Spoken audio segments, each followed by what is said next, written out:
Welcome. Thanks for joining us tonight for Choosing a Green Electricity Plan, the last talk of our three-part series, Let's Electrify Yarra. I'm Mel Miller-Ewell, and I'm a Sustainability Officer at Yarra City Council. I'm joining you from the land of the Wurundjeri people of the Kulin Nation. Yarra City Council acknowledges the Wurundjeri Woiwurrung people as the traditional owners and true sovereigns of the land now known as Yarra. We also acknowledge the significant contributions made by other Aboriginal and Torres Strait Islander people to the life in Yarra. We pay our respects to elders from all nations, past, present, and future. Before we begin tonight, a bit about using Zoom. Tonight's session is being recorded and your microphone and video are turned off. We'll have time for questions after we hear from our two presenters. So please pop your questions in the Q&A function throughout their discussions, and we'll read them out to be answered during the Q&A time. Feel free to use the chat to share links or useful information. And all the links that you see on screen during the presentation will be shared with you by email at the end of the session. Could we have the next slide, please, Kelly? Thanks. Oh, and we can move right on to the next one. Thanks. So tonight we're going to hear from Sam Cope, who's Policy and Advisory Manager at Renew, and he's filling in for Dean Lombard, Senior Energy Analyst at Renew. And Sam will share what GreenPower is, what different options are out there and what they all mean, and why GreenPower is important. We'll also hear from Glenn Walker, Senior Campaigner at Greenpeace, who will introduce Greenpeace's newly updated Green Electricity Guide, which ranks electricity providers based on their commitments to renewable energy. And Glenn will give us a behind-the-scenes look at the guide. So I'd like to begin by telling you a little bit about what Yarra Council is doing to take climate action and switch to 100% renewable energy. All of our buildings' electricity needs are already powered by 100% renewable electricity through a combination of over 3,000 solar panels on 38 council buildings and a 100% renewable electricity plan through the Melbourne Renewable Energy Project. We're now transitioning all our buildings to be all electric.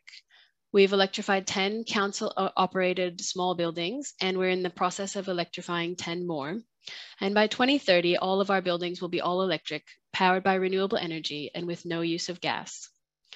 We know that the climate emergency is a monumental challenge, and it's going to take action at all levels to address this, from policy change at a federal and state government level to facilitate a rapid transition to renewable energy through the grid and away from gas, through to all of us making individual choices, such as the choice to switch to a renewable energy plan. We're supporting the community to go renewable, use less energy, and take climate action so that together we can create a 100% renewable Yarra. So as part of this, we recently launched our Take Climate Action online hub, full of resources, information, and real-life stories of others in Yarra taking climate action by switching to 100% green power, creating all-electric homes, installing solar, and more. We regularly host events like these, and the other two talks in the Let's Electrify Yarra series. And you can watch the recordings of past events on our Take Climate Action online hub. We've partnered with the Metro Community Power Hub to support you with free energy advice and connections with pre-vetted suppliers of quality electric appliances and solar. And if you have a complex inquiry, the Metro Community Power Hub will book you in for a free 30-minute phone energy consult with one of the energy experts at Renew. So tonight's talk is about choosing a green electricity plan. Next slide, please.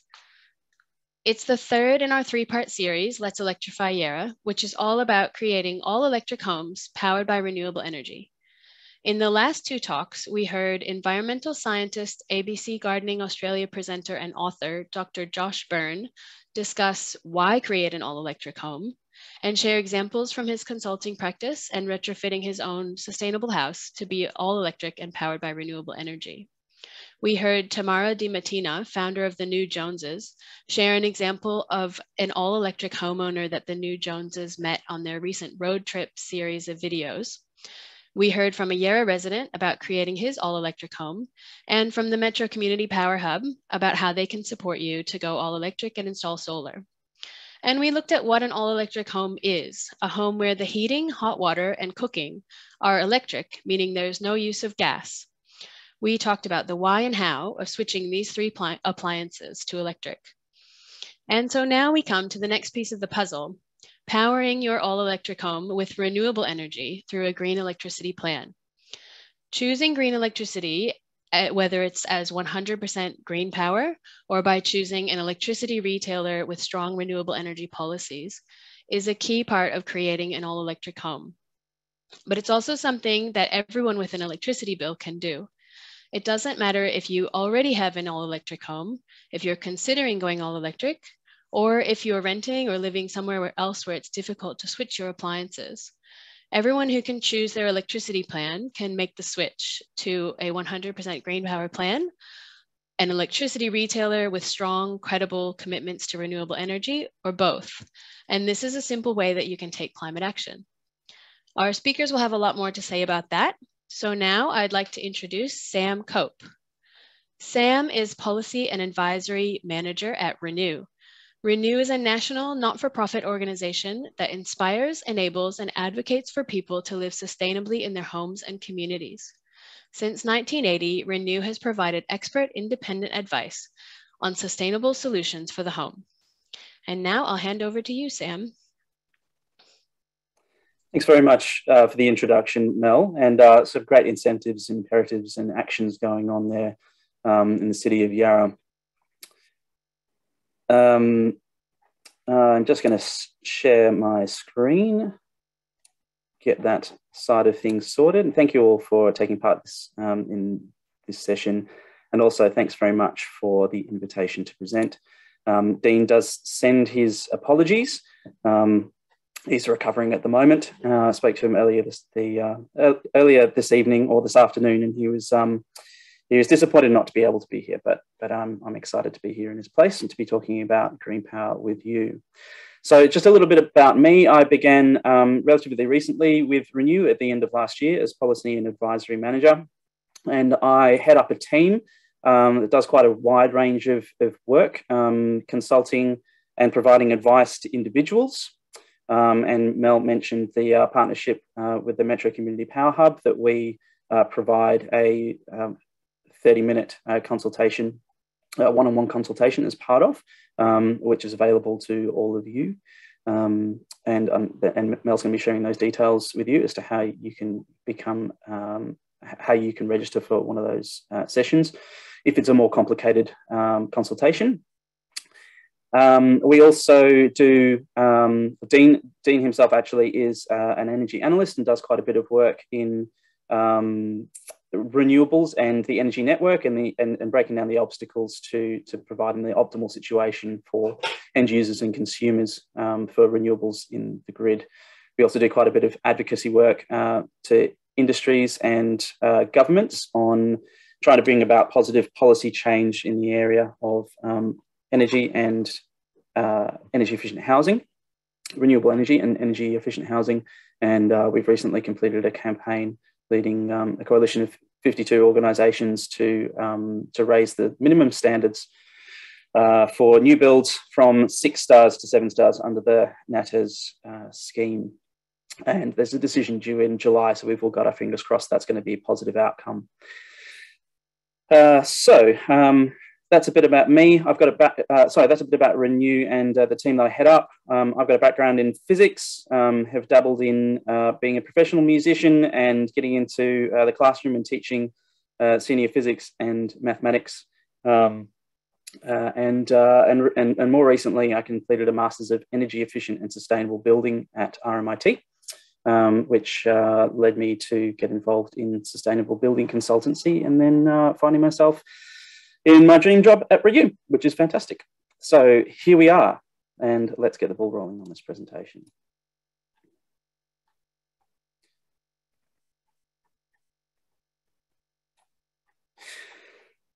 Okay, so green power for your home.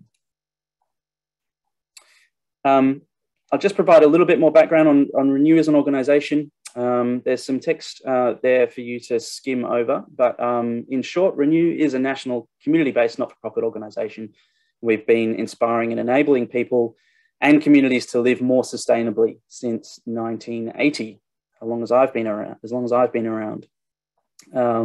So in general, our mission statement is to help people live more sustainably in their homes and communities and break down the obstacles for them to do so. As I mentioned before, we provide one-on-one advice to both our members and the wider community, and paid consultations as well.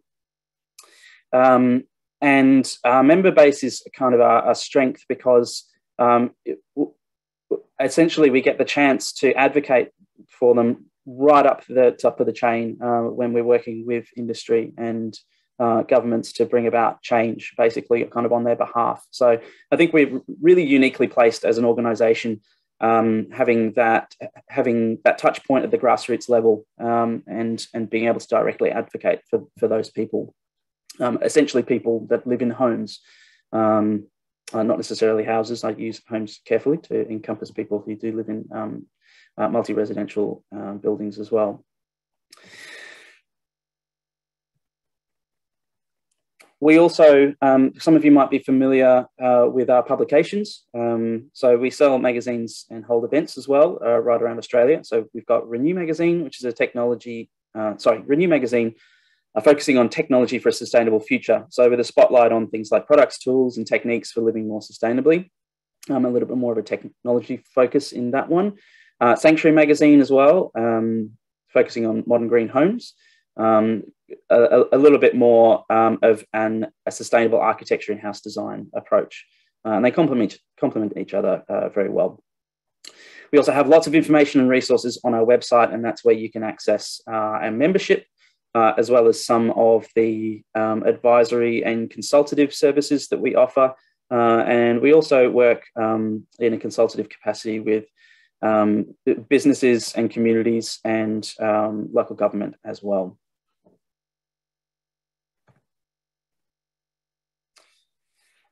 So obviously the goal is to run off entirely renewable energy, and installing rooftop solar is the simplest and most cost-effective way to use renewable energy in your home.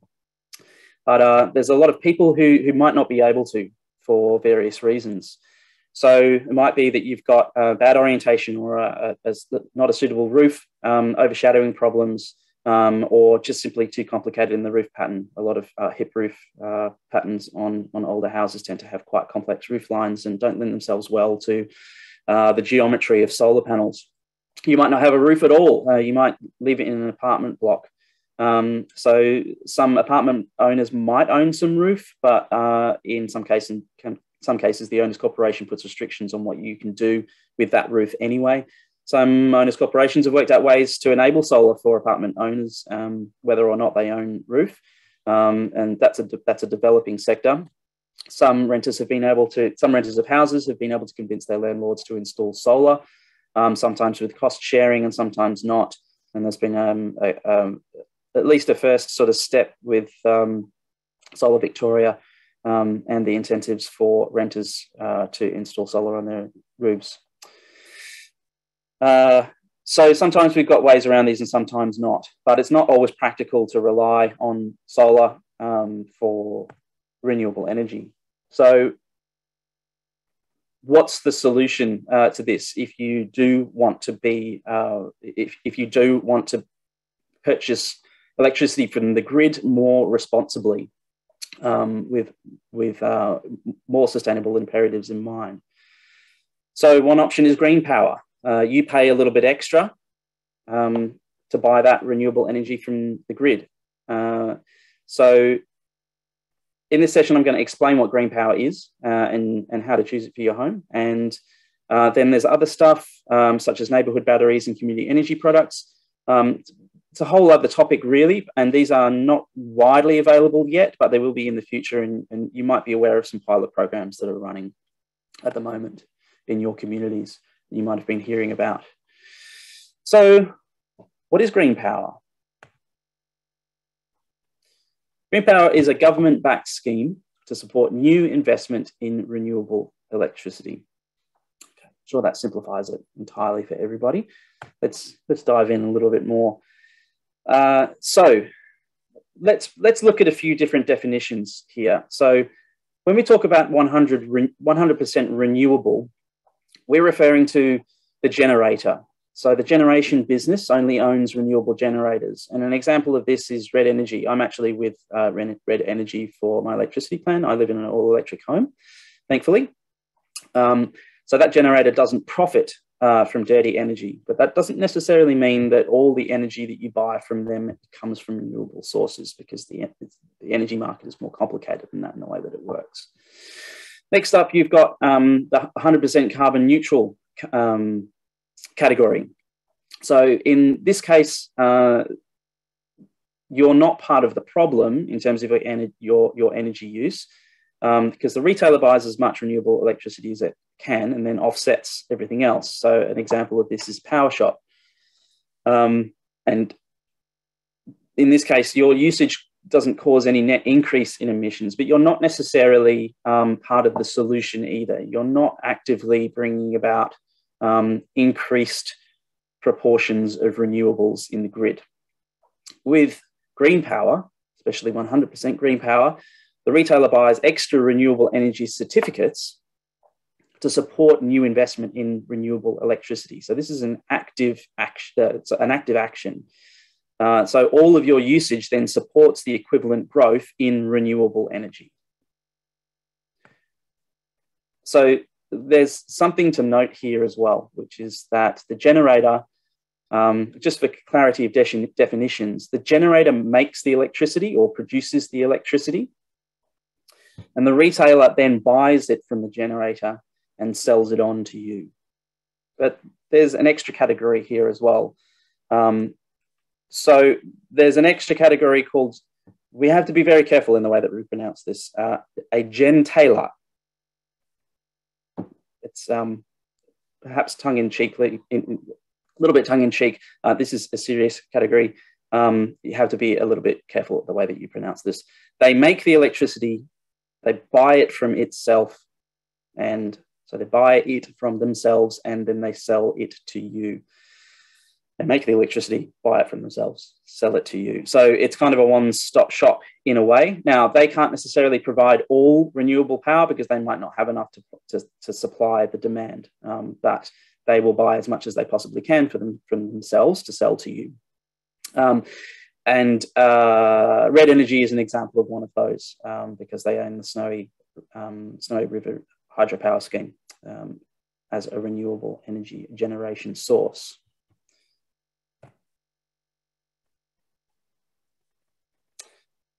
So that's sort of the way that all sits. Hopefully that provides a little bit of clarity around the different categories of environmentally responsible energy purchase that you can make. So keeping in mind that 100% renewable refers to the generator themselves. So if you could choose to go with a retailer who is also a generator, that is 100% renewable. And then there are tiered other options. So 100% carbon neutral, a good way to go because you don't cause any net increase in emissions with your electricity purchases. But with GreenPower, you are actively supporting growth in renewable energy. So essentially, to find out how much GreenPower will cost, you need to search for GreenPower electricity providers and compare their rates. Typically, 100% GreenPower costs around 4 or 5 cents per kilowatt hour on top of your current electricity rate, so what you're already paying before you elect to go with GreenPower. And for Dean, the plan that he's on with PowerShop, that's about 3.7 cents per kilowatt hour. And bearing in mind that usually you'd be paying somewhere in the region of 20 to 30 cents per kilowatt hour, depending on what tariffs you're on, and who your retailer is and what kind of a deal you have. So to work out what it might cost you, take your daily average electricity usage and multiply it by 5 cents, or the actual GreenPower rate itself, if you know what it is. An average household might find that this is about, say, $1 a day. You can also choose the amount of GreenPower that you want to be matched with your own electricity consumption, 10%, 50%, or 100%. So that is probably just on what you can actually afford and what you can stretch to. So obviously 10% green power, matching 10% of your electricity consumption with a green power commitment and certificates that reflect that will be cheaper than 100%, and pairing your electricity usage with 100% green power certificate purchases. So keep in mind that 1 unit of 100% green power equals 1 unit of extra renewably generated electricity going into the grid, or to be generated to be put into the grid. This is a diagram that sort of explains it clearly. It's from PowerShop's website, but many retailers sell green power, so it's all kind of the same system. So if we start at the top, you use the energy. So this is your electricity consumption. You elect to buy green power from your retailer. Your retailer then buys extra renewable energy certificates on your behalf because you've elected to buy green power. Therefore, more dollars go to renewable generators. More are invested in renewables and ideally new renewable generation. Therefore, more renewables being generated means more renewable energy for the grid, and renewable energy in Australia, in turn, increases, and fossil fuel is therefore displaced. Fossil fuel generation is therefore in place. So a bit of detail about how green power, the green power system itself ensures that it's genuine. Renewable energy certificates are kind of like a promise to buy electricity from an eligible renewable generator. Renewable energy generators rely on certificates to subsidise their costs. So this lets them sell more energy more cheaply and undercut fossil fuel generators in the wholesale market, which is a complicated place and is a discussion of the wholesale market definitely goes beyond the scope of this presentation. So I think we'll keep it simple. So green power comes from generators that are built after 1997 that have minimal impact on the surrounding environment and exclude any native forest biomass. Green power goes above and beyond the mandated government renewable energy target, the RET, as you might have heard it referred to as. So the renewable energy certificate that's generated that can either be used for the RET or for green power, but not both. It's like the RET is the basic renewable energy component of the system, and green power is individuals buying the extra. So in a restaurant analogy, the RET is sort of the bowl of chips that comes with every meal, and green power is when you pay extra to get a bigger bowl of chips. What's worth keeping in mind is that there's a finite amount of energy used in the energy system. So if a kilowatt hour, a unit of energy from one new source, for example, green power, is used, it has to displace energy from existing generation, fossil fuels. So together, this ensures that green power increases the amount of renewable electricity needed in the grid, creating an additional market for renewable electricity projects.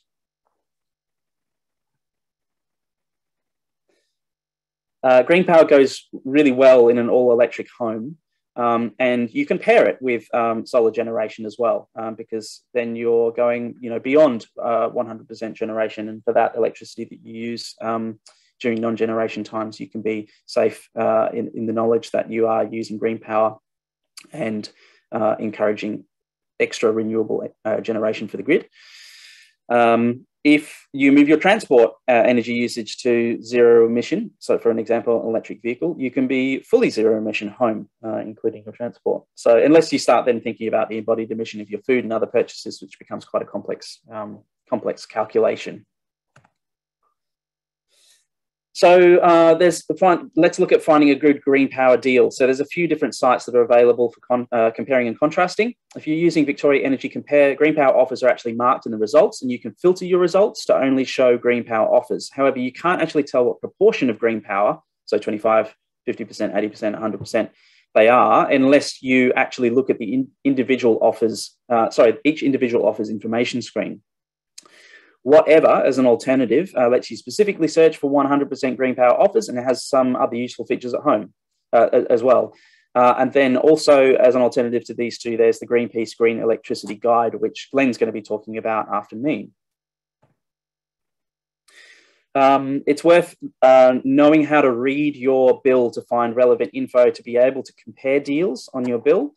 So this is the second page, and this is the important bit to be able to decipher. So you need to be able to look at the billing period, your energy usage in kilowatt hours. So kilowatt hour is a unit of energy.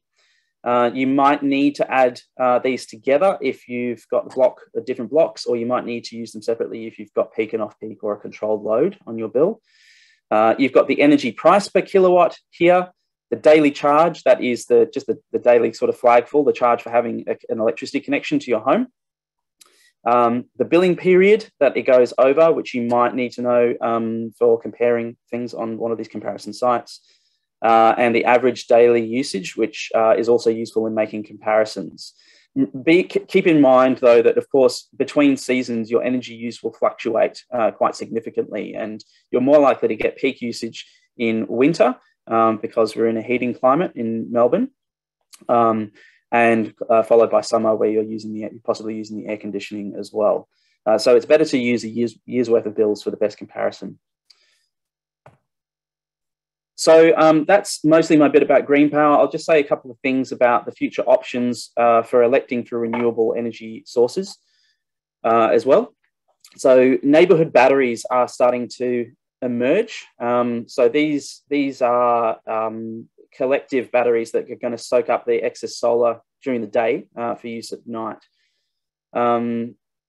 So rather than having a battery at your home, there might be a community, a neighbourhood battery or a community battery that your excess solar generation feeds into to be distributed during the non-generation hours.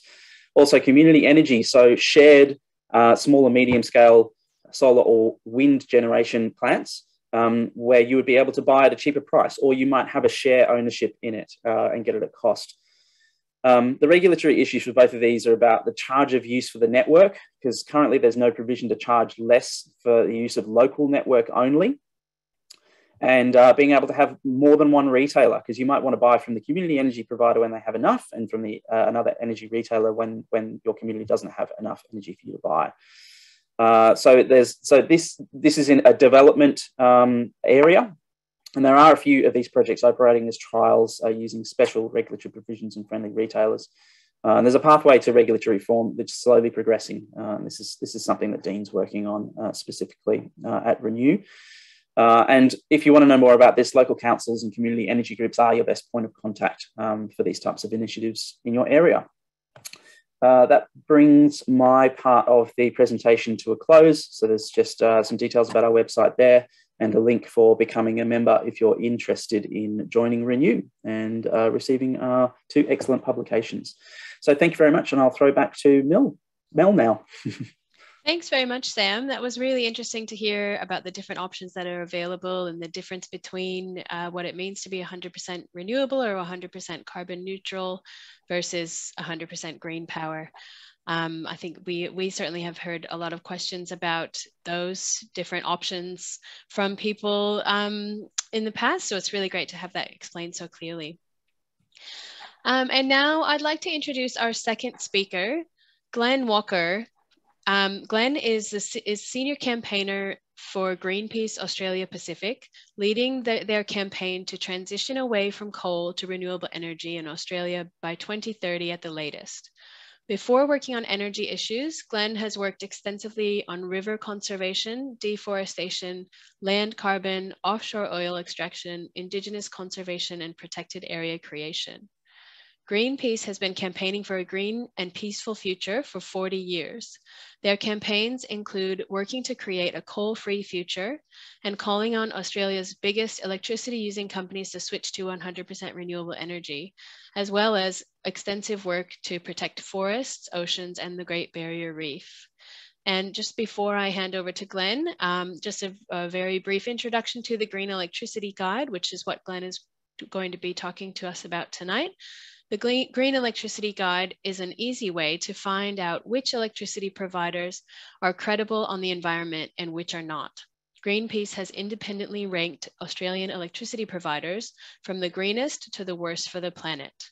And Glenn will have a lot more to say to you about that. So over to you, Glenn. Thanks very much, Mel. It's great to be here, and hi, everybody that's listening in. I'm just going to share my screen as well and talk you through some slides about the Green Electricity Guide and really just give you a bit of an under the hood look at how we developed it and what it says. Excuse me. Let's wait for it to load here. Okay, so why does green electricity matter? I presume that many of you are here on this webinar that you've got a fairly good idea, but I find this chart really striking in that it shows that Australia on a per capita basis is by far one of the most polluting electricity grids in the world. This is G20 nations. Australia also tops the list for OECD nations in the developed world for the highest emissions intensity in our electricity grid, because we have so much coal in our electricity grid. And what that means is that so much of our domestic emissions, so much of our climate pollution that we're creating here in Australia comes from the electricity grid. About a third of our domestic emissions come from the electricity grid. And I've highlighted transport here also, which is pushing up towards 20%, because actually the key to decarbonising the transport sector is by shifting our electricity sector and moving from coal to renewable, so we can electrify our transport system and run them on renewable energy. And so it really, really matters to change our electricity grid and to push the electricity retailers, the providers that provide you with electricity, to move faster to renewable energy, which is what we're trying to provide with this guide. We found that there's a huge amount of consumer demand for this information. About 53% in a recent poll that we did indicated that they would change electricity provider if they discovered they were a customer of a large polluting electricity company. But the fact is, people don't know. They don't have the information at hand to understand which of all these energy companies. And there's about 48 retailers across the country. The numbers differ depending on which state you're in. WA is the least because it's state-run electricity system there still. But on the East Coast states in particular, there is a lot of choice, and they all market themselves really heavily as the best. Many of them market themselves heavily as great on renewable energy. And so what we wanted to provide to consumers is actually a real deep dive and understanding of what's going on, to cut through the spin and the marketing and give people a bit of an understanding about what's going on. So we produced the 2022 version of the Green Electricity Guide, and this was the fourth version. We've, in partnership in last years, produced this with the Total Environment Centre, greenelectricityguide.org.au. It's just a really easy to use tool where you can look at your state, which we've ranked on a star rating system as the best and the worst electricity providers. So I just want to talk about the criteria behind this, because most people understandably, and which we're thankful for, trust the way that we've scored these companies. But I just wanted to give you a bit of an insight into what we've done here. The first criteria that we've assessed is how much is the retailer, the electricity provider, investing themselves in building renewable energy or contracting from via what's called power purchase agreements, contracting from big wind and solar generators. So really trying to assess them like, how much is this company doing to get as much renewable energy into the system, and how much broadly of electricity you're buying from them comes from renewable energy sources. So there's not really a uniform way that the providers have to provide this data. So we had a bit of trouble getting really consistent data here, but we've done our best, and we're actually pushing for there to be a rule change from Australia's energy market operators that oversee the energy market to try and ensure that we get some clear information in future years from all of these retailers, but we've done our best. The second is we just wanted to make sure that these companies are aligned with what the scientists are saying is really critical, and that's to stop burning coal in Australia by 2030. If we're to meet the Paris Agreement, if we're to take action on climate change, it gets us as close to limiting warming to 1.5 degrees as possible, then all the scientists are telling us we need to stop burning coal here by at least 2030. So we've assessed whether the policy of the company is aligned with that, particularly if they're operating coal power stations. What are their plans and what are their timelines to transition away from that coal? The third thing we looked at was halting fossil fuel expansion. So whether that company itself is mining fossil fuels or building new fossil fuel power stations, because we got a lot of feedback from consumers that they wanted to know what other dirty business their electricity provider might be up to, because understandably people don't want their money and therefore profits going to companies that are profiting from fossil fuels and making the climate worse. And that's a really key thing about the Green Electricity Guide, is making sure your money is going to the best operators that are doing the best things for the environment and renewable energy. We also assessed how much they're really proactively pushing for new renewable energy, including their position on public policy, federal government policy. How supportive are they of strong climate policies? We went and looked at all their policies to assess that. We looked at every single website of all of the electricity providers to get a sense of how honest they're being with you about where their electricity is coming from, and how much spin there is in their marketing. And we rated them on that. And we also looked at whether they've breached environmental licenses or associated or are buying power via contracts from generators that routinely breach their environmental licenses. So we found a really good data source of that from the Coal Impacts Index to give us a sense of, how well a player in the community are these companies when it comes to environmental impacts. Just to touch on the sources of information, how we gathered all this information, we surveyed the providers. We got 25 responses from 48. Many chose not to engage, but many did. We had a lot of meetings with these companies to understand the information they were providing to us. We used information from the Clean Energy Regulator to assess their emissions.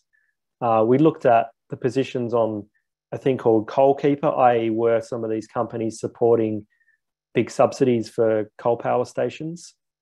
As I mentioned before, we use the Coal Impacts Index, which gives a sense of how much these companies are breaching environmental licenses.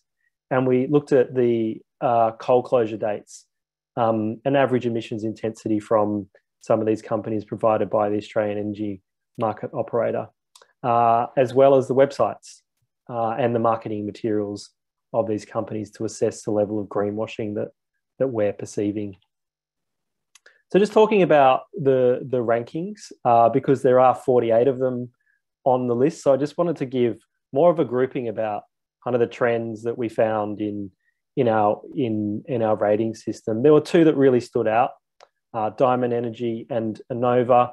And that's because Diamond generates a lot of electricity, actually more than their customers consume from renewable energy. So they're doing a lot as a company to try and get renewable energy in the system and avoid sourcing power from coal and gas. And Anova purchases power from Diamond Energy, but also excess solar power from their customers to sell on to other customers. So those two companies really stood out to us in our rating system, and both ended up on 5 stars. There are a bunch of what we call the great innovators, another bunch of companies that were doing really good things to promote renewable energy, sourcing as much renewable energy as they possibly can for their customers, but there still might have been, a degree of purchasing power from the spot market, from the energy market, where there's a higher degree of coal in the system. So those companies still, we thought, were doing a really good thing. There are what we call the hydroelectrics. These companies are basically the retail arms of Snowy Hydro and Pacific Hydro, which run and operate large hydroelectric dams which of course considered 100% renewable. But both of these companies that are the parent companies of these four also operate gas power stations. So they were marked down slightly for that reason, because we really wanted to make it hard, really, for companies to get the 5 stars. There were 3 that told us, interestingly, that they aim to go to match the electricity consumed from their customers with 100% renewable energy, either via building new solar and wind farms themselves or by purchasing power from wind and solar generators. So Nectar, Mojo and Radiant told us that they were going to do that by the end of 2022. So they haven't rated necessarily at the top yet, but it's quite encouraging that there's a lot of push and a lot of competition to get that 5-star rating and to be seen as the cleanest, greenest electricity provider in the country. There were 2 companies that, as a standalone entity, do a lot of good things for renewable energy, and they either source electricity from generators or generate themselves. But it was really important for consumers, we heard, to know who owns these companies. And in the case of PowerShop, they were purchased by Shell. Tango is owned by a company called SPIC. And both of these companies are huge fossil fuel polluters. And so we got a lot of feedback, and there was a lot of alarm from consumers when there was news about Shell purchasing PowerShop. So we made sure that was part of the criteria, and therefore PowerShop and Tango both scored a bit lower on that basis. There are a whole range of companies, I won't go through all the names, in the 3.5 to 3-star range, which are starting to do better things. They might have 30 or 40% of the electricity that they sell onto customers, which they purchase from solar and wind generators, but they're not quite there yet in comparison to the other companies above them. There were probably about 15 or so companies in the 2.5 to 1.5 star range, which really don't do anything. They just buy electricity from the open market, which is still very heavily, coal laden, I guess. So they're not really doing much to try and up their source of electricity to renewable energy. And in the bottom were the big climate polluters, which are the biggest energy companies in Australia. And that's because they own and operate big coal power stations that they're planning to operate well beyond that 2030 timeline, and their emissions intensity is high. All of them are listed in Australia's top 10, actually even top 5 domestic climate polluters. So we really thought it was important to put them right at the bottom, to make it really clear to people that these big energy companies are actually not the best for the environment because they're not moving fast enough. Origin has since brought forward the closure of their big Yarra coal power station from 2032 to 2025. So in future editions, they'll score a bit better. But by and large, those companies we found on all the criteria went through scored quite poorly. So I guess we're getting near the end of my presentation, but I just wanted to highlight the things that we'd been telling the electricity providers what they can do to become better operators and to score more highly in future guides. Number 1, invest heavily in renewable energy generation. Number 2, stop and drastically minimize support for coal generators, because that's where all of our heavy emissions are coming from. We want them to stop the mining of fossil fuels and building new gas generators. We want them to favour renewable energy generation over carbon offsets, because that's where the real change needs to happen, not through carbon offsets. We want them to be really public advocates for climate and energy policy. We want them to support you as customers to become positive agents for change, be it through electrifying your home, providing support for installing solar and batteries, etc. We want them to be transparent in their marketing materials and to support local and community energy. So these are, if as a company is an electricity provider, this is the list that we're giving them to say, please do these things and we'll rate you highly. And then consumers will come to you as clean green companies. I guess just one thing I wanted to say on GreenPower to end, I think it definitely is like a really good way to be certain your electricity usage is matched with renewable energy generation. Because when you buy power from the companies that are in our guide without GreenPower, you don't have that 100% guarantee where it's coming from. You can definitely support companies like Anova and Diamond that are doing the most to make sure that as close to 100% of the power that they're selling on to customers comes from renewable energy. But GreenPower is definitely the most certain way to do that. My issue with it, and it's a bigger systemic issue, and which is why I think the Green Electricity Guide is really important, and to push these electricity providers as far as we can, is renewable energy is cheaper than coal and gas. So consumers shouldn't really be paying more for it. I think it sends the wrong signal to consumers that it costs you more every year to buy renewable energy. In South Australia, where we've got almost 65% renewable energy in the grid there, that is the cheapest power in Australia now. And that's because renewable energy is driving down those prices.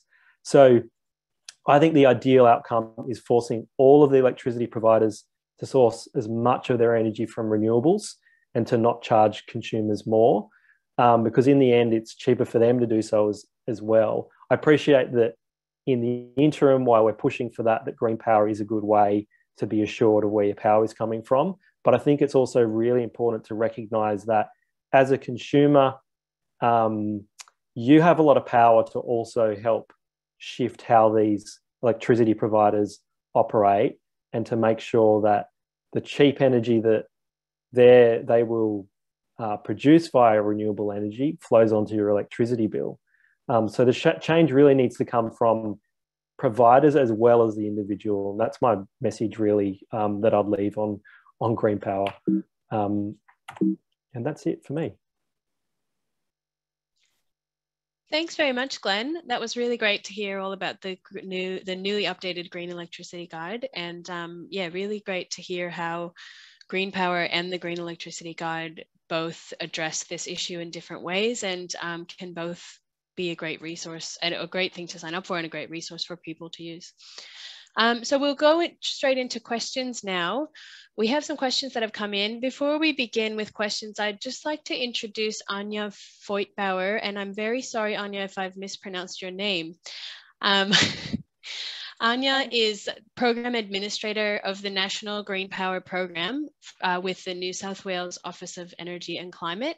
And thank you very much for joining us tonight and jumping in to answer questions as part of the panel, and yeah, helping us out with our Q&A time. Yeah, any questions, send them through. And I think to Glenn's note, I wish I wouldn't need to work at GreenPower because the grid was renewable at 100% and renewable electricity was cheaper. So we're all working on the same goal here to get the grid green as quickly as possible. Absolutely. Thanks, Anja. So the first question we have is a question for Sam from David. And David says, aside from the cost, what is Sam's view of solar and owning a battery compared with solar plus green power insofar as supporting the renewable energy industry? And I think Sam has addressed this in the Q&A, but Sam, I wondered if you wanted to touch on the aspect of the question about a battery. So about a battery versus topping up your solar with a battery versus green power. Yeah, and I think in the response that I gave, I might have misread the question in that I didn't see the solar with green power as being the actual crux of what David was getting at there.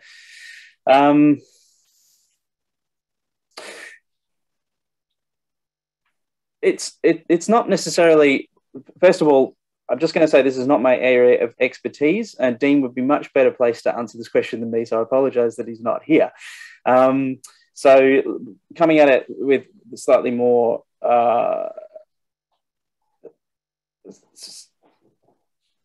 more of a kind of a gut instinct approach, I suppose, albeit with my my background as well.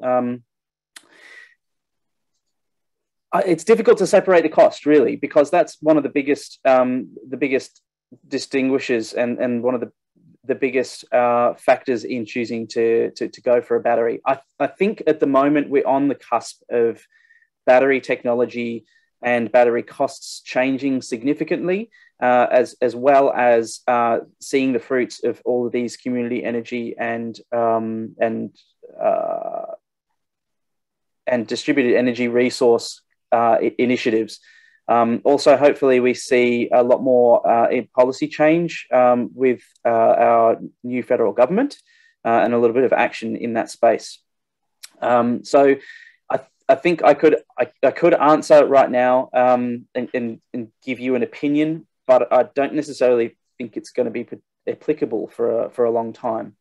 So sorry to kind of slip out the back door on that one. I think also the other factor is we're on the cusp of a heavy rollout of EVs in this country. And the next generation of EVs having vehicle to grid and vehicle to home capabilities and two-way energy flow inverters becoming more commonplace is going to really change the game in terms of the battery technology that's available for home use. So you may not need to buy a home battery in that case, and you'll be able to use the biggest battery that you'll ever buy, which is in your EV. So I think that's a major game changer as well. For me, it just comes down to personal choice. I have 6.5 kilowatts of solar on the roof. I don't have a battery. As I said before, I am with Red, and I've been considering with the Green Electricity Guide transitioning to somebody else and buying GreenPower, but I don't currently at the moment. I don't think there's any clear answers. So without hogging the space any longer, I think it really comes down to personal choice and what you want to get out of it. I don't think there's necessarily a more noble or a right choice over another one. So sorry if that doesn't directly answer your question, but that's all I've got for you. Thanks, Sam. I think it's really useful to outline the different options that are out there, and there's not one definitive answer, but we can look at the different options. And I think, as you mentioned earlier, there's other emerging options like, of course, EVs and community batteries. The Yarra Energy Foundation is very shortly going to switch on a community battery in Fitzroy North. So that's an example of that kind of emerging solution. And I think that also points to, if you'd like more detailed energy advice, please ring up the Metro Community Power Hub or visit their website and book in for a free phone energy consult. And just touching on your point about the new federal government segues nicely into the next question. I believe this is a question for Glenn. Doesn't Anya, might be great to hear from you on this question as well. Doesn't GreenPower put all the responsibility to switch to renewables on the individual? Should we instead put more pressure on the new government and call for a system overhaul? Should I go first with that one? I mean, look, Greenpeace is a big believer of systems change, but I think it can be paired with individual action as well. It's not necessarily an either or. Yes, we need to put a lot of pressure on the federal government and the state governments and local governments at all levels to support renewable energy. Yes, we need to put a lot of pressure on our heaviest polluters and the electricity providers to change, but individuals can also layer that with their own assurance and their own actions as well. So I think it's all of the above from my perspective. Thanks, Glenn. Did you have anything you wanted to add, Anya? Yeah, I definitely agree with Glenn that action on all levels is needed, and a lot of businesses are also choosing GreenPower, so they're also doing a bit to support a transition. I think one other point is one of the reasons GreenPower exists, and GreenPower is actually co-founded by Greenpeace and the NTC along with the state governments, and we're here to also provide people the opportunity to do something and to choose renewable electricity, because if you cannot put solar on your roof without GreenPower, you're really stuck without being able to access renewable electricity at all. So it's really about the transitioning in the grid and reducing emissions, as well as giving people the choice to make that difference if they wish to do so. Yeah, great. Oh, Sam, did you have something you wanted to add? Yeah, I mean, I really appreciate the question. And I think it really gets to a core issue in the way that we as a society have faced environmental responsibility in general. To me, there's a great analogy with the recycling industry and the fact that we've been told all along that it's our responsibility to recycle waste responsibly, rather than the generators of the packaging that we are expected to recycle actually taking responsibility for it themselves. So I think it cuts right to the heart of the narrative about sustainable living. And I think we tend to just accept that it's our responsibility as individuals. And I think it's a really great question, because yes, we're expected to pay more money for GreenPower. It's a choice that we make, rather than something that is built into the corporate responsibility profile of the energy providers that we're buying from. And Glenn touched on that, and said, I think there is a problem with the idea of green power and it being something that consumers elect to buy as extra to that power generation. And I think just by holding our, that upwards pressure and holding those businesses and corporations and industry in general that we are forced to purchase from and make these decisions responsible and be vocal about that and try and change the narrative by the choices that we make is the way to bring about that change. I think it's a really great point. Yeah, excellent. Thanks to everyone, to all of the panelists for your responses on that one. I think it is a really good question and a really good point that it's not either or. There, we can take individual action and we can also advocate for action at other levels. And great analogy about about the individual responsibility for recycling. So we've got another question from David for Glenn. How does the solar feed-in tariff of renewable retailers, so I think, for example, the ones that have ranked highly through the Green Electricity Guide, how does their solar feed-in tariff compare to another company that doesn't support renewables? Yeah, look, to be honest, we didn't assess that because those tariffs change regularly. And so it was hard for us to include that in a scoring system and provide information and be able to update that regularly. So I guess what we'd encourage people to do is, if you want to switch providers and the feed-in tariff is really important to you, is, pick your top 3, 4 and go to the websites, and they'll have information, or call them, about feed-in tariff rates. And so that can be another layer of your own research when you're choosing your provider. Great, thanks, Glenn. And I think you could also use the Victorian Energy Compare or another comparison site, such as those that Sam mentioned earlier, if you want to have a look at those different feed-in tariffs and the different elements of the plan side by side. Another question, I believe this question is for Sam, but again, others might want to join in. It's, what can we do about gas? So I think in terms of... Yeah, so I think I glossed over the gas bit in my presentation. Essentially, there's the idea of green power gas is kind of a misnomer, because you can't make zero emissions gas. It's always going to come from fossil fuels. If we're talking about natural gas, that is what it is. It will never be renewable. So some retailers do sell green gas, which involves buying certified offsets to negate the greenhouse emissions, which is net zero, but it doesn't necessarily increase the renewable energy in the mix. So in the future, we might have renewable or zero emission gas available in homes, but it will probably replace rather than complementing fossil fuel-based gases. And then we've got the blue hydrogen and green hydrogen on the horizon as well. It's still cheaper for households to have single fuel source rather than two. So what do we do about gas? Get off it. Go all electric is my advice. That might be a transition. It might not be a choice that you can make right now, but as appliances die, if your hot water service is gas and it goes down, then think about replacing it with a heat pump hot water system, which you can use on a blockout timer so that you are only using it during generation hours. I can vouch that that's a very, very, very economical way of getting hot water. So an all-electric home using 100% green power is a net zero emission home as far as stationary energy goes. I know that I think Anya might be able to talk about this as well, but I think there's a project that GreenPower, a product that GreenPower is possibly looking at launching, which is green power gas. Maybe you've got some information on that. Yeah, so it's definitely agree with Sam. Like, if you can electrify, like, I wish I could do it. Yeah, like if you just look at your gas bills and the daily connection rates itself, you're like, oh, it's quite hefty.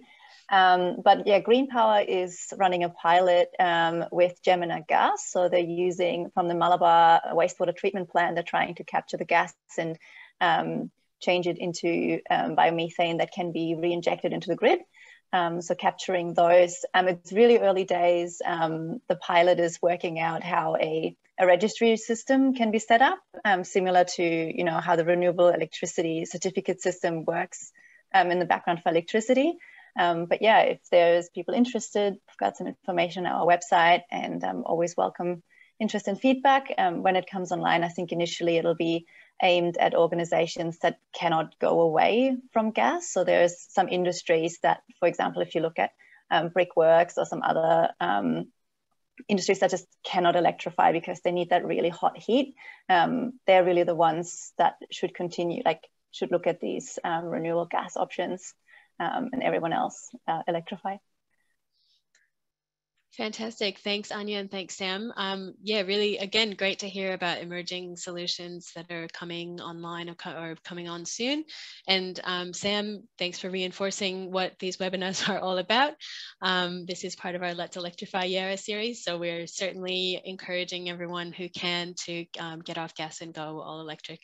And I will leave it there because we have come to the end of our time, but that does segue nicely into our links for more information.